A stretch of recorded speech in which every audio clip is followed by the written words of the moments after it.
جن کو روایات کہا جاتا ہے ان کی تعداد کتنی ہے؟ یعنی حضور علیہ الصلاۃ والسلام کے جو اقوال مبارکہ ہیں جن کو احادیث نبویہ کہا جاتا ہے ان کی تعداد کتنی ہے؟ تو میری اپنی ذاتی تحقیق یہ ہے کہ ان کل احادیث مبارکہ کی تعداد ہے 4400 4400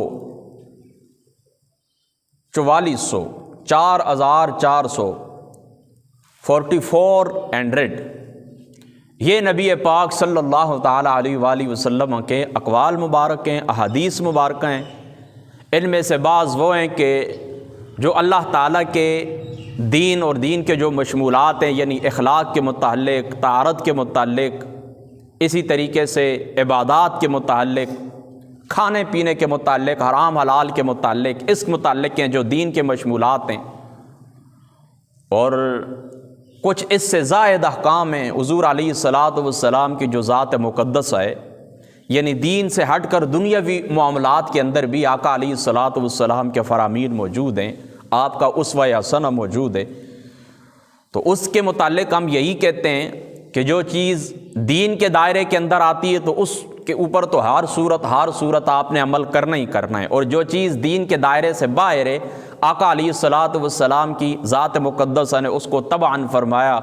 عرب کا جو کلچر تھا اس کلچر کے مطابق فرمایا ہے، دل لگی کے طور کے اوپر کیا ہے، کوئی مشورہ آپ کو دیا ہے، کوئی معاملہ اس طرح کا ہوا ہے، وہ دین کے دائرے کے اندر نہیں آتا، لیکن اس کے اوپر بھی ایک مسلمان بحیثیت مسلمان، چونکہ حضور محمد مصطفیٰ صلی اللہ تعالیٰ علیہ وآلہ وسلم آپ اللہ تعالیٰ کے محبوب ہیں، جن و انس کی طرف اللہ تعالیٰ کی ذات اقدس نے آپ کی تخلیق فرمائی ہے، اللہ تعالیٰ کی ذات اقدس نے آپ کے اسوہ حسنہ کو ماڈل قرار دیا ہے، لقد کان لکم فی رسول اللہ اسوۃ حسنہ۔ تو بحیثیت مسلمان ہر صورت ہمیں یہ کوشش کرنی چاہیے کہ اس اسوہ کی ہمیں پیروی کرنی چاہیے، اس ادا کو اپنانا چاہیے، اس ادا کے اندر خیر ہے، اس کے اندر برکت ہے، وہ ایمان کا تقاضا آپ سمجھیں، وہ آپ کی جو محبت ہے اس کا تقاضا آپ سمجھیں۔ بہرحال دین کے دائرے سے باہر جو کچھ بھی ہے تو اس میں آپ اگر عمل کریں گے تو ضرور یہ خیر و برکت کا باعث ہوگا، ثواب کی بات ہوگی، اور وہ کیا کہتے ہیں کہ اس کے اندر ایمان کی مضبوطی ہے، ایمان کے جو تقاضے ہیں وہ ان کا پورا ہونا ہے، آپ کی جو محبت ہے اس محبت کو تسکین ملتی ہے، آپ کی ذات پاک کے ساتھ آپ کا جو تعلق ہے وہ تعلق بڑھتا ہے، تاہم آپ کے اوپر یہ چیزیں واجب نہیں ہیں۔ تو 4400 نبی پاک صلی اللہ تعالیٰ علیہ وآلہ وسلم آپ کے فرامین ہیں۔ باقی یہ جو احادیث مبارکہ کی آپ کو تعداد نظر آتی ہے ہزاروں کے اندر یا لاکھوں کے اندر، تو اس کے اندر یوں بس سمجھ لیں کہ یہ اسناد کے اندر حدیث پاک کی جو اسناد ہوتی ہیں ان کے اندر جو راوی ہوتے ہیں، یہ راوی جس وقت تبدیل ہوتا ہے تو حدیث پاک کی گنتی تبدیل ہو جاتی ہے، پھر دوسرا راوی روایت کرنے والا ہوتا ہے، پھر حدیث پاک کی گنتی پھر تبدیل ہو جاتی ہے، اس طرح حدیث پاک کے اندر ایک لفظ بڑھتا ہے، حدیث پاک کی وہ گنتی تبدیل ہو جاتی ہے، اسی طریقے سے 2 لفظ بڑھتے ہیں، 4 الفاظ کا اضافہ ہوتا ہے تو پھر کیا ہوتا ہے، یہ حدیث پاک کی گنتی تبدیل ہو جاتی ہے، یعنی بڑھ جاتی ہے۔ اب ایک روایت ہے اس کا مضمون ایک ہے، مثال کے طور پر نبی پاک صلی اللہ تعالیٰ علیہ وآلہ وسلم آپ نے فرمایا کہ علم حاصل کریں، علم حاصل کریں، یہ روشنی ہے، مرد اور عورت ان کے اوپر کیا ہے، علم حاصل کرنا ہے، تمہارے اوپر یہ فریضہ ہے۔ تو اب یہ روایت ہے کہ ایک مضمون ہے، آپ کو سمجھ آ گیا، اب اس کی تعداد، اس روایت کی تعداد 100 سے بھی زیادہ اوپر چلی جاتی ہے، ایک لفظ کا اضافہ ہوتا ہے، کہیں پر ایک لفظ کم ہوتا ہے، کہیں پر صرف طلب علم فریضہ ہے مردوں کے اوپر، کہیں پر صرف عورتوں کے اوپر، کہیں پر دونوں کے اوپر، کہیں پر ایک راوی تبدیل ہو گیا، کہیں پر دوسرا راوی تبدیل ہو گیا، تو اس طرح گنتی چینج ہوتی رہتی ہے، تعداد روایات کی بڑھتی رہتی ہے۔ تو اس طرح یہ آپ کو جو نظر آتا ہے کہ احادیث مبارکہ کی تعداد ہزاروں کے اندر ہے یا لاکھوں کے اندر، یہ فرق ہے، ورنہ اگر تکرار کو نکالا جائے تو پیچھے کیا بچتا ہے، 4400 فرامین ہیں حضور محمد مصطفیٰ کے صلی اللہ تعالیٰ علیہ وآلہ وسلم۔ اللہ تعالیٰ کے ذات اقدس نے یہ جو دین نازل کیا یہ بڑا سادہ ہے، یہ چند مضبوط اصولوں کے اوپر کھڑا ہے، باقی اس طرح ہے کہ جو کچھ تباہی آئی ہے تو یہ تعبیرات اور تشریعات کی تباہی تھی، یہ بات آپ نے ذہن کے اندر رکھنی ہے۔ جس طرح کرسچینیٹی کیا تھی، سادہ سے چند اصولوں کا مجموعہ تھا، ہدایات تھیں، اس کے اندر تمہارے لیے تعلیمات تھیں، تو ان لوگوں نے کیا کیا، جو پادری تھے تو انہوں نے اس کا بیڑا غرق کر دیا۔ اس طرح یہودیوں نے کیا، اسی طرح بالکل مسلمانوں نے کیا۔ یہ تعبیرات اس طرح اس کے اندر اتنی وہ زیادہ، ورنہ اگر آپ لوگ اور اگر اس بات کے اوپر کریں تو تفسیر کے باب کے اندر بھی نبی پاک صلی اللہ تعالیٰ علیہ وآلہ وسلم آپ کی جو ذات مقدس ہے، تفسیر کے باب کے اندر بھی حضور علیہ الصلوۃ والسلام سے بہت کم منقول ہے۔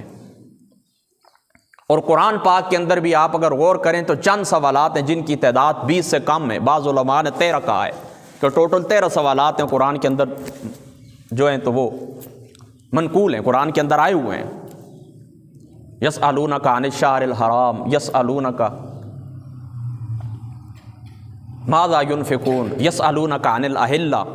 اس طریقے سے یہ انہوں نے سوال کیے۔ ان کے اندر مسلمان بھی ہیں، ان کے اندر یہودی بھی ہیں، عیسائی بھی ہیں، مشرکین مکہ بھی ہیں، انہوں نے اعتراضات کیے، سوال کیے۔ اللہ تعالیٰ کی ذات اقدس نے اس کا جواب نازل فرما۔ چند چیزیں جو اللہ تعالیٰ کی ذات اقدس نے آرام فرمائی ہیں، چند چیزیں جو حضور سرور عالم صلی اللہ تعالیٰ علیہ وآلہ وسلم آپ کی ذات مقدسہ نے اختیار تشریع جو اللہ تعالیٰ کی ذات اقدس نے آپ کو عنایت فرمایا، تو وہ حضور علیہ الصلوۃ والسلام نے عنایت فرمائی، آرام فرمائی ہیں۔ تو فرمایا یہ جو کچلی والے پرندے ہوتے ہیں، یہ جو چیر کے کھانے والے درندے ہوتے ہیں، اسی طریقے سے یہ جو تلی ہے، یہ جو جگر ہے، اس کے متعلق حضور علیہ الصلوۃ والسلام نے اس کو حلال قرار دیا۔ وہ جو چیر پھاڑ کے کھانے والے درندے ہوتے ہیں، کچلی کرنے والے پرندے ہوتے ہیں، ان کو حضور علیہ الصلوۃ والسلام نے حرام قرار دیا۔ قرآن کے اندر اللہ تعالیٰ کی ذات اقدس نے مردار کو، میتہ کو، اسی طریقے سے بیت خون کو حضور اللہ تعالیٰ کی ذات اقدس نے حرام قرار دیا۔ پھر حضور علیہ الصلوۃ والسلام کی ذات اقدس نے آپ نے فرمایا کہ نہیں، یہ جو سمندر کے اندر یہ جو مچھلی ہوتی ہے یہ ٹڈی ہوتی ہے، اور اسی طریقے سے فرمایا اس کو میں کیا کرتا ہوں تمہارے لیے حلال، میتہ سے حضور علیہ الصلوۃ والسلام نے اس کو خاص کر لیا۔ اسی طریقے سے خون سے حضور علیہ الصلوۃ والسلام نے تلی اور جگر کو خاص کر لیا کہ فرمایا یہ تمہارے لیے حلال ہے، تم کھا سکتے ہو۔ تو یہ چند سادے قوانین ہیں حرام اور حلال کے باب کے اندر بھی، قرآن اور سنت کو اگر آپ سامنے رکھیں تو۔ بہرحال اس کے اوپر بحث ہوئی ہے کہ حضور علیہ الصلوۃ والسلام کے جو اہل بیت کے افراد ہیں یا خلفائے راشدین ہیں، ان سے ان کی مرویات کیوں کم ہیں؟ تو ڈاکٹر طاہر القادری صاحب نے انہوں نے یہ دعویٰ کیا ہے، انہوں نے کہا کہ اس طرح کہ آج تک آپ لوگ یہی سمجھتے رہے کہ 600 سے کم روایات حضرت مولا مرتضیٰ رضی اللہ تعالیٰ عنہ آپ سے ہیں، اور حضرت ابو ہریرہ رضی اللہ تعالیٰ عنہ آپ سے زیادہ روایات ہیں، یعنی 5000 سے زائد ہیں۔ تو کہتے ہیں کہ یہ بات درست نہیں ہے۔ کتب احادیث کے اندر اگر ہم دیکھیں تو کتب احادیث کے اندر ہم یہ دیکھتے ہیں کہ کتب احادیث کے اندر حضرت مولا مرتضیٰ رضی اللہ تعالیٰ عنہ آپ سے 12000 مرویات ہیں، اور پھر میرے خیال میں آگے بڑھ کے انہوں نے یہ دعویٰ کیا کہ نہیں 16000 ہیں۔ تو دیکھیں یہ ان کا دعویٰ ہے، ان کا یہ دعویٰ ہے اور بہت بڑا دعویٰ ہے۔ تو پہلے تو میں آپ کو بتا چکا ہوں نا کہ اگر مضامین کو دیکھا جائے اور تکرار کو حذف کیا جائے تو آقا علیہ الصلوۃ والسلام کے کل اقوال کی تعداد بنتی ہے 4400۔ بہرحال چلو مختلف کتب حدیث، چونکہ یہ پرنٹنگ کا دور ہے، پریس کا دور ہے، مشینری کا دور ہے، ٹیکنالوجی کا دور ہے، بہت ساری کتب ایسی تھیں جو نایاب تھیں، کتب حدیث تھیں، آج سے 1 صدی پہلے چھپ نہیں سکی تھیں۔ خود اعلیٰ حضرت رضی اللہ تعالیٰ عنہ آپ تفسیر روح المعانی سے واقف نہیں تھے، کوئی بات بھی نہیں ہے۔ تو اب چونکہ ٹیکنالوجی کا دور ہے، بہت ساری کتابیں اس طرح چھپ کے سامنے آ گئی ہیں،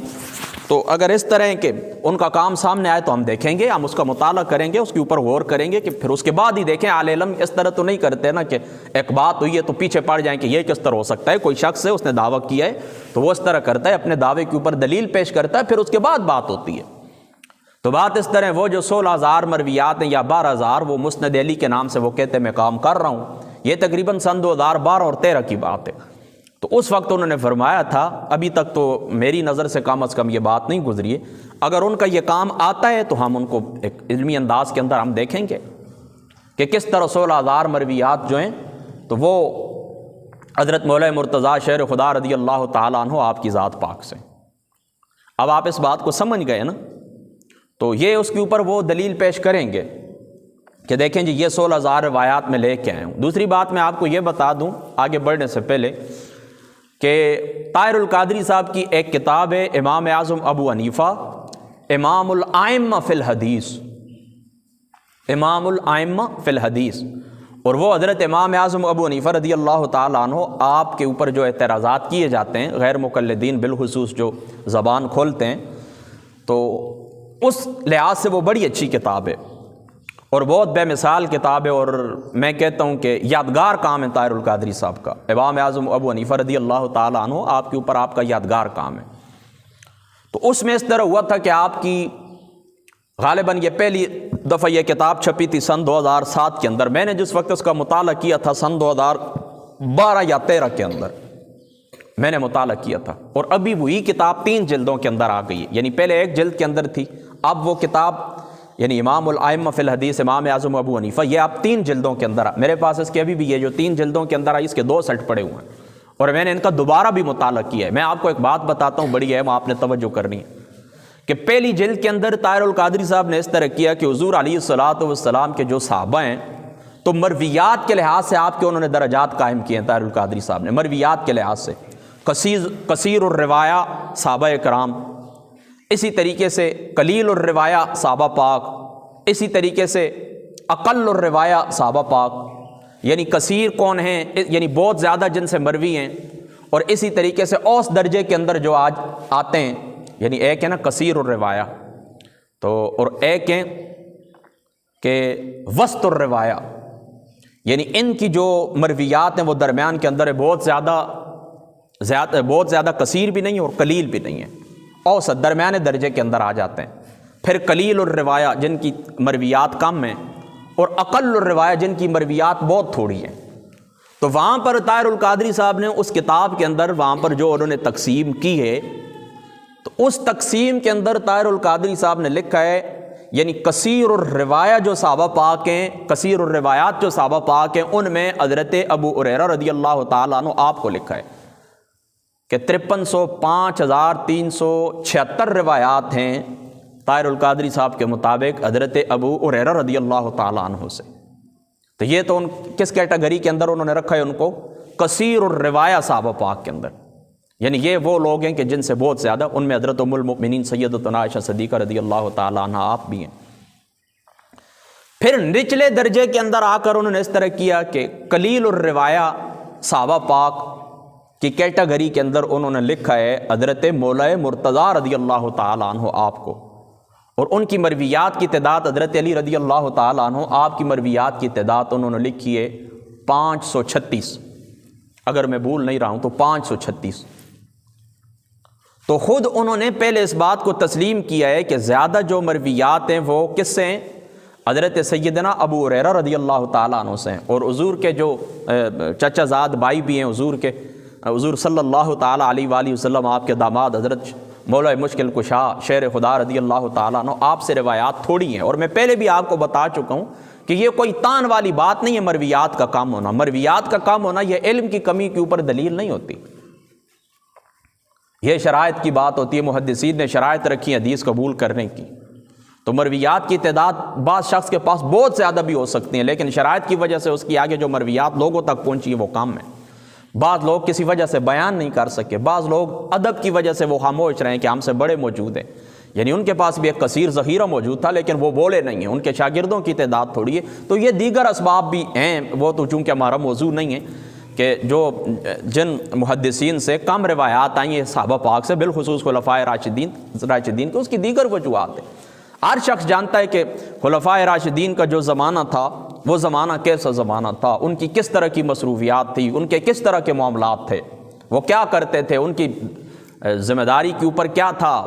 ان کے کاندھوں کے اوپر کتنا بوجھ تھا۔ حضور علیہ الصلوۃ والسلام کی جو امت تھی وہ ان کی رعیت کے اندر تھی، ان کی دیکھ بھال کرنا یہ ان کی مصروفیت تھی۔ اس وجہ سے خلفائے راشدین جو ہیں ان سے مرویات کی تعداد، حدیث پاک کی تعداد ان سے کم ہے، یہ وجہ ہے۔ تو یہ کوئی تان والی بات نہیں ہے۔ بہرحال وہ شیعہ اعتراض کرتے ہیں، وہ کہتے ہیں نہیں جی یہ انہوں نے غلط کیا ہے کہ حضرت ابو ہریرہ رضی اللہ تعالیٰ عنہ وہ خیبر کے موقع کے اوپر ایمان لائیں اور ان کی روایات تھوڑی ہیں، حضرت علی ان کی روایات زیادہ ہیں، حضرت علی کی تھوڑی ہیں۔ تو غالباً اس سوال کو طاہر القادری صاحب نے ایڈجسٹ کیا ہوگا کہ نہیں جی ان کی تعداد 16,000 ہے۔ تو یہ ہمارا ایک ان کے ساتھ علمی اختلاف ہے، جہاں پر ہم نے ان کی ذات سے ڈاکٹر صاحب سے ہم نے چند اختلافات کیے ہیں، وہاں پر ایک علمی اختلاف یہ بھی ہے کہ آپ نے خود پہلے لکھا ہے کہ حضرت ابو ہریرہ رضی اللہ تعالیٰ عنہ آپ کی جو ذات ہے تو وہ زیادہ، ان کی مرویات زیادہ ہیں، آج کہتے ہیں ان کی تھوڑی، حضرت مولا مرتضیٰ کی 16,000 ہیں۔ تو ٹھیک ہے آپ لے آئیں 16,000، ہم دیکھیں گے، یہ ہمارا علمی اختلاف ہے اور تو کوئی بات۔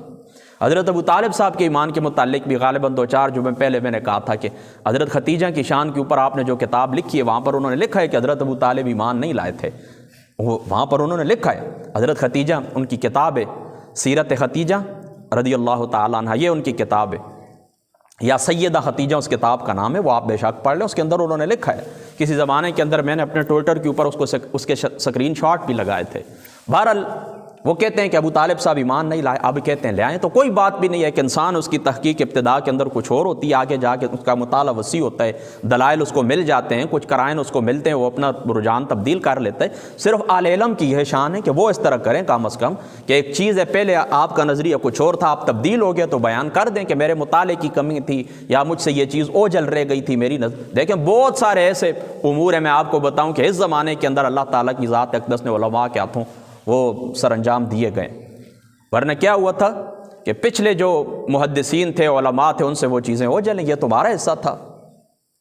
کیا کوئی مسئلہ ہے؟ اچھا ٹھیک ہے، تو وہ اس طرح کی کوئی بات بھی نہیں ہے۔ تو بہرحال یہ ایک ہمارا علمی اختلاف ہے، ٹھیک ہے۔ ابھی بھی جو لوگ اس طرح کریں کہ یہ اس گفتگو کو آپ اگر اپلوڈ کریں اپنے پیجز کے اوپر یا دوسرا تیسرا، تو ادب آداب کا آپ نے خیال رکھنا ہے، ٹھیک ہے۔ ہاں یہ ایکسپوز فلاں فلاں اس قسم کے الفاظ نہیں لکھتے، جس طرح لکھے جاتے ہیں نا، ایکسپوز فلاں، ایکسپوز ڈاکٹر صاحب، ایکسپوز فلاں، یہ اس طرح نہیں، ایکسپوز والی کوئی بات بھی نہیں۔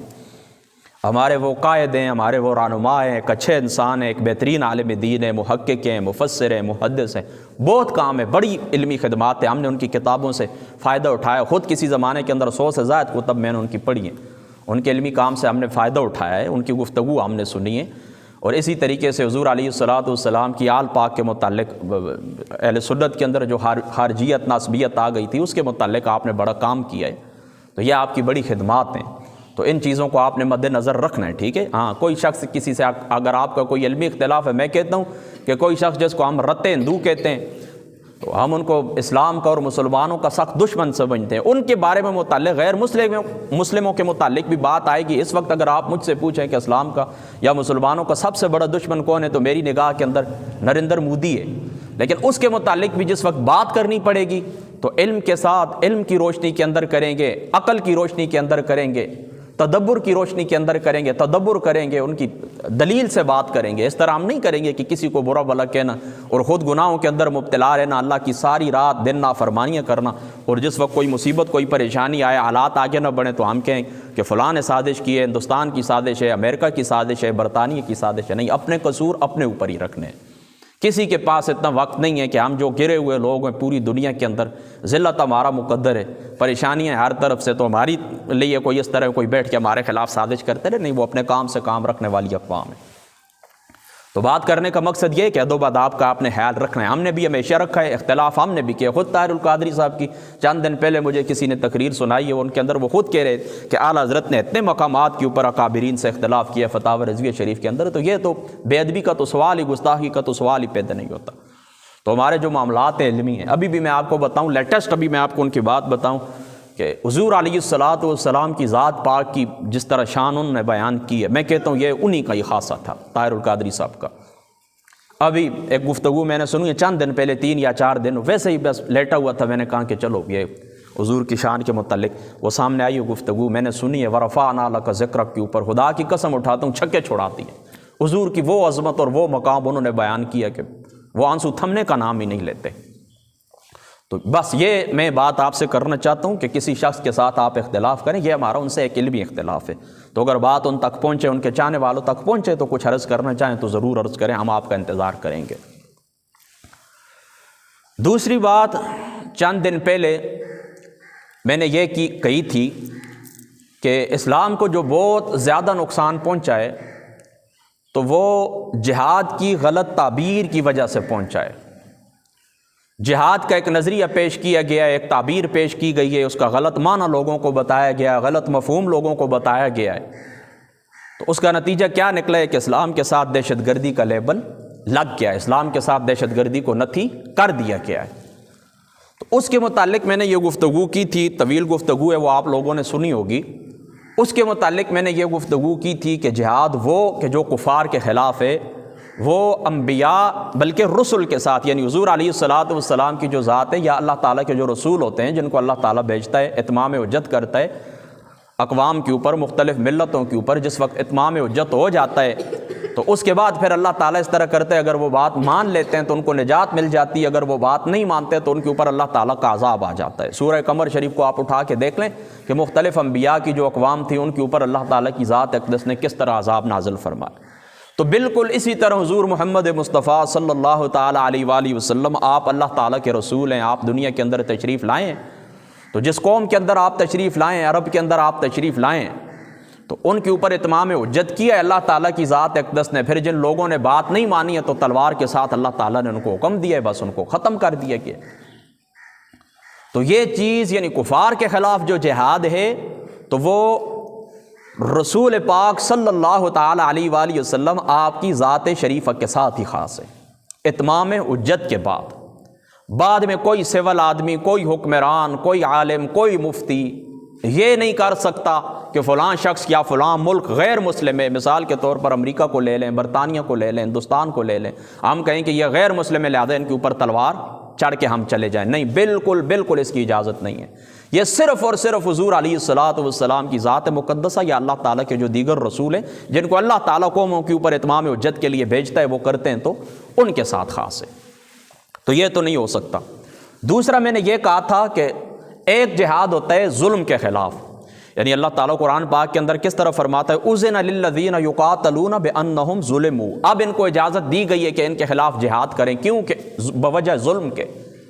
کے سبب۔ اور ظلم کس طرح ہے؟ مثال کے طور پر کسی بھی ریاست کے اندر غیر مسلم ایک ریاست ہے، وہ اس طرح کرتے ہیں مسلمانوں کو زبردستی گلے سے پکڑتے ہیں، ان کی وہ کیا کہتے ہیں کہ بندوق کی نوک کے اوپر ان سے اس طرح کرتے ہیں کہ ان کا مذہب چینج کرواتے ہیں، ان کو کہتے ہیں کہ اسلام کو چھوڑ دو، زبردستی ان کو کافر بناتے ہیں، تو یہ ہے ظلم۔ اس طریقے سے وہاں پر اور کوئی آزادی نہیں ہے، یعنی اللہ رسول نے ان کو جو آزادی دی ہے، مسلمانوں کو جو آزادی ملی ہے اللہ تعالیٰ نے دی ہے، اللہ کے رسول نے دی ہے، یعنی بولنے کی آزادی، لکھنے کی آزادی، میدان کے اندر آنے کی آزادی، کمانے کی آزادی، ان آزادیوں کے اوپر کوئی حکومت قدغن لگائے اور پھر اس طرح کہ ظلم کرے، یعنی ظلم کے دائرے کے اندر وہ بات آ جاتی ہے زبردستی ان کو ان کے مذہب سے برگشتہ کرے، یا دیگر جو ظلم ہے وہ ظلم اگر وہ کرنے کے اوپر اتر آئیں تو اس وقت ان کے خلاف جہاد کیا جائے گا، لیکن یاد رکھیں اس کے لیے بھی شرط یہ کہ سول آدمی نہیں بلکہ حکمران ریاست اعلان کرے گی،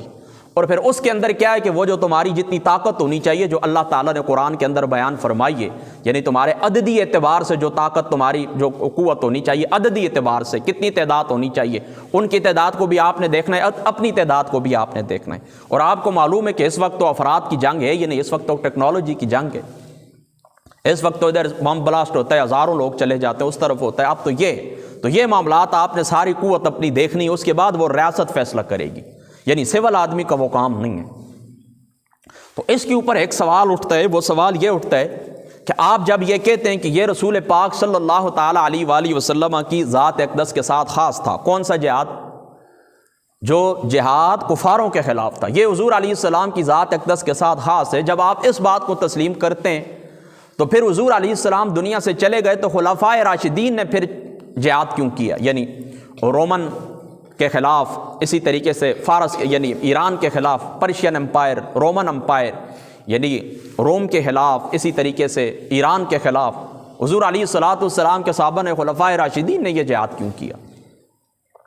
اب آپ کہتے ہیں نا حضور کے ساتھ خاص ہے، تو حضور تو دنیا سے پردہ فرما گئے، پھر خلفائے راشدین نے روم کے خلاف اور فارس کے خلاف، ایران کے خلاف جہاد کیوں کیا؟ تو یاد رکھیں، اس کا جواب یاد رکھیں، ان کے اوپر اتمام حجت ہو چکی تھی۔ یہ جو خلفائے راشدین کا زمانہ ہے، یاد رکھیں یہ حضور علیہ السلام کے زمانہ مبارکہ کا تتمہ ہے۔ خلافت راشدہ اعلیٰ منہاج النبوہ، یعنی حضرت ابوبکر، حضرت عمر، حضرت عثمان، حضرت علی اور ساتھ حضرت حسن کے بھی 6 ماہ ساتھ شامل کریں کہ وہ حضرت علی کی خلافت کا تتمہ ہے رضی اللہ تعالیٰ عنہما۔ تو یہ حضور علیہ السلام کا زمانہ ہی شمار ہوتا ہے۔ خلفائے راشدین کا جو زمانہ ہے یہ حضور کا زمانہ ہی ہے۔ تو حضور علیہ السلام کی مشن کی تکمیل کی گئی ہے، کیوں کہ یاد رکھیں ان لوگوں کے اوپر اتمام حجت ہو چکا تھا۔ صلح حدیبیہ کے بعد کیا ہوا آپ پڑھیں نا، جس وقت صلح حدیبیہ ہو گیا، شرائط طے ہو گئی ہیں، صلح ہو گئے،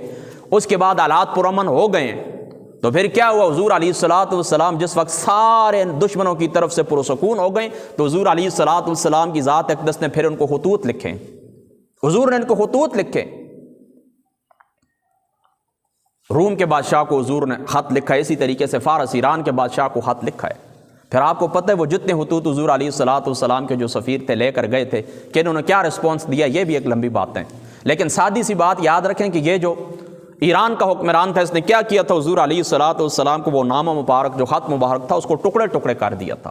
تو حضور علیہ الصلوۃ والسلام کی ذات اقدس کو جس وقت یہ بات معلوم ہوئی ہے کہ اس نے اس طرح کی ہے کہ میرا جو خط ہے اس کو اس نے نامہ مبارک کو اس نے ٹکڑے کیے، فرمایا اسی طرح تیری حکومت بھی ٹکڑے ہو گئی ہے، ایران کے بھی ٹکڑے ہو گئے۔ تو ان کے اوپر تو اتمام حجت ہو چکا تھا۔ غزوہ تبوک آپ کو معلوم ہونا چاہیے کہ حضور علیہ الصلوۃ والسلام ممکنہ خطرے سے نپٹنے کے لیے حضور علیہ الصلوۃ والسلام، چونکہ وہ غزوہ ہوا تو نہیں تھا، حضور علیہ الصلوۃ والسلام تشریف لے گئے تھے 9 ہجری کے اندر۔ غزوہ تبوک کے سفر کی مشکلات، وہاں پر جو تکلیفات آئیں صحابہ پاک کے اوپر آپ جانتے ہیں، اچھے طریقے سے جانتے ہیں، لہٰذا ان لوگوں کے اوپر اتمام حجت ہو چکا تھا۔ یہ حضور علیہ الصلوۃ والسلام کے زمانہ ہی گنا جاتا ہے خلفائے راشدین کا، لہذا ان لوگوں کے اوپر اتمام حجت ہو چکا تھا۔ لہذا حضور کے بعد حضور جس وقت اللہ تعالیٰ کی مشیت تھی دنیا سے پردہ فرما گئے، اور خلافت راشدہ کا جو زمانہ تھا تو وہی حضور کا مشن اسی طرح جاری رہا، اور ان لوگوں کے خلاف جہاد کیا گیا۔ اب دیکھیں نا، ہندوستان کے اندر آپ چلے جائیں، میں ابھی بھی آپ کو گارنٹی دیتا ہوں، ہندوستان کے اندر ابھی بھی آپ چلے جائیں، وہاں پر آپ جا کر دیکھیں کئی لوگ ایسے ہیں جن کو یہ بات معلوم نہیں ہے کہ اللہ تعالیٰ کے رسول دنیا کے اندر تشریف لائیں، یعنی انہیں یہ بات معلوم ہی نہیں ہے کہ محمد مصطفیٰ اللہ کیا ہری رسول عرب کے اندر وہ تشریف لائیں، نبوت کو انہوں نے دعویٰ کی ہے، یہ باتیں ان کو نہیں معلوم ہے۔ تو دیکھیں نا، ایک بات ان تک پہنچی نہیں ہے، مجھے بتائیں آپ کس طرح ان کے اوپر تلوار لے کر کھڑے ہو جائیں اور ان کو آپ مار دیں؟ یعنی ایک شخص ہے نا غیر مسلم ہے، دیکھیں ایک گھر کے اندر وہ پیدا ہوا، یہودی گھر کے اندر پیدا ہوا، عیسائی گھر کے اندر، ہندو گھر، تو اب ظاہری سی بات ہے جو اس کے ماں باپ کے عقائد ہیں وہی اس کے عقائد ہیں، تو اب وہ دفاع تو کرے گا۔ اب آپ کیا کریں گے؟ آپ کے ذمہ اس طرح تو نہیں آپ اس کو کہیں کہ کلمہ پڑھ، اگر نہیں پڑھتا ہے تو میں تیری گردن اڑا دیتا ہوں، نہیں، آپ اس طرح کریں گے، اس کو دعوت دیں گے اسلام کی طرف۔ پھر اگر وہ آپ کی دعوت قبول کرتا ہے تو الحمدللہ، نہیں کرتا وہ کچھ اعتراض کرے گا کہ میرا یہ اعتراض ہے، آپ اس کے اعتراضات کے جوابات دیں، آخری حد تک آپ اس کے ساتھ جائیں، لیکن انداز کیا ہوگا آپ کا؟ فقط دعوت والا۔ یعنی تمہارے ذمہ کیا ہے؟ تمہارے ذمہ علماء کے ذمہ کیا ہے؟ اللہ تعالیٰ کیا فرماتا ہے قرآن کے اندر؟ ان کے ذمہ ڈر سنانا، وَلِيُنذِرُوا قَوْمَهُمْ إِذَا رَجَعُوا، انذار، ڈر سنانا ہے آپ نے لوگوں کو، اللہ تعالیٰ کے اس دین کی دعوت لوگوں تک آپ نے پہنچانی ہے۔ آپ ان کے وکیل نہیں ہیں، آپ اس طرح نہیں کریں گے کہ ڈنڈا ہاتھ کے اندر پکڑیں گے، آپ تلوار ہاتھ کے اندر نہیں، یہ آپ کے ذمہ نہیں ہے۔ وما علینا الا البلاغ، آپ کے ذمہ کیا ہے؟ آپ کے ذمہ صاف صاف بات پہنچا دینا،